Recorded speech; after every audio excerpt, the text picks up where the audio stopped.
দেখতে দেখতে বছরের একদম শেষ মাসে এসে উপস্থিত হয়েছি। ফার্স্ট উইকটা আমরা ভালো মতনই কমপ্লিট করে ফেললাম।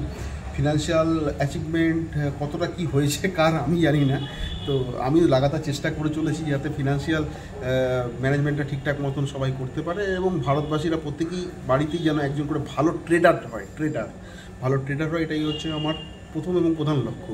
তো আমরা যে ফার্স্ট উইকটা যেটা দেখেছি শেয়ার মার্কেটে মোটামুটি লাইন ট্রেন্ড আপ সব কিছুই ঠিক আছে।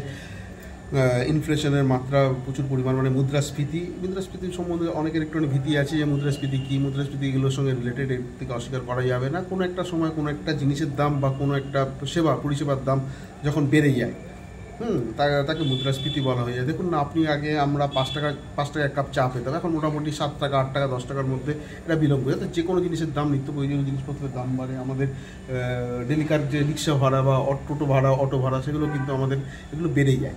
তো সেই ক্ষেত্রে মুদ্রাস্ফীতি যখন হয়, জিনিসপত্রের দাম যখন আগুন হয়, তখন কিন্তু আমরা কাট আপ করে আমাদের খরচাটাকে চালানোর চেষ্টা করি। যেহেতু আমাদের মান্থলি ইনকাম 2%-এর বেশি ইনক্রিজ হয় না, সেখানে আমাদের কিন্তু জিনিসপত্রের দাম মোটামুটি 6, 8 এবং 10% পর্যন্ত বৃদ্ধি হয়ে থাকে।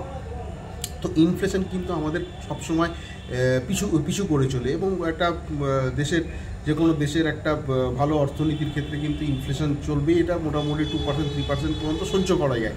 তার বেশি হলেই কিন্তু আমাদের অসুবিধা হয়। তাহলে সেই কারণেই আমাদের দেখতে হয় যে মাল্টিপ্লেক্সে আমরা সিনেমা দেখতে যেতে পারছি না।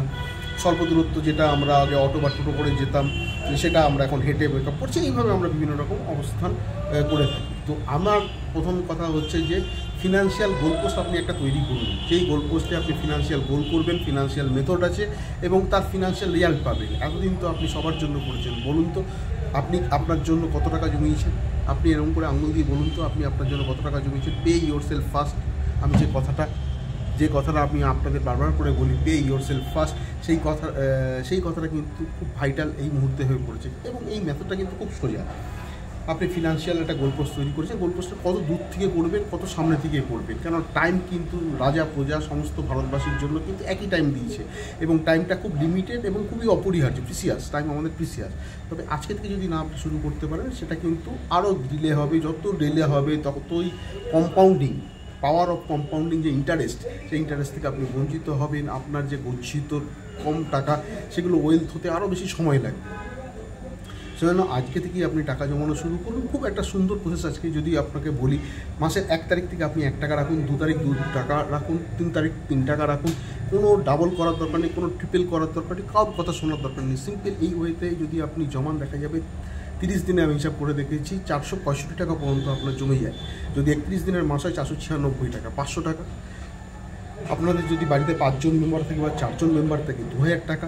1 বছরে 24,000 টাকা। যদি 5 বছর রাখেন, তাহলে মোটামুটি 1 লাখ টাকার উপরে আপনি কিন্তু গেইন করতে পারছেন। এবং এই টাকাটা যদি আপনি সিস্টেমেটিক ওয়েতে কোনো মিউচুয়াল ফান্ড, পোস্ট অফিস, কিষাণ বিকাশপত্র, NSC, বিভিন্ন রকম এরকম ফান্ড আছে যেটাতে আপনার মনোনিবেশ করতে ইচ্ছা হয়, সেখানে রাখুন। এতে কিন্তু কম্পাউন্ড ইন্টারেস্ট হয়ে যাবে। এরকম করে ছোটো ছোটো স্টেপে কিন্তু আপনি আপনার ক্যাপিটাল বাড়িয়ে যেতে পারেন। আমার প্রথম এবং প্রধান লক্ষ্য হচ্ছে pay yourself first. Pay your self মানে নিজের জন্য পেমেন্ট করুন, নিজের জন্য জমান, তারপর অন্য খরচ করবেন। খরচগুলোকে একটু কাটছাট করুন, আগে জমানো শুরু করুন।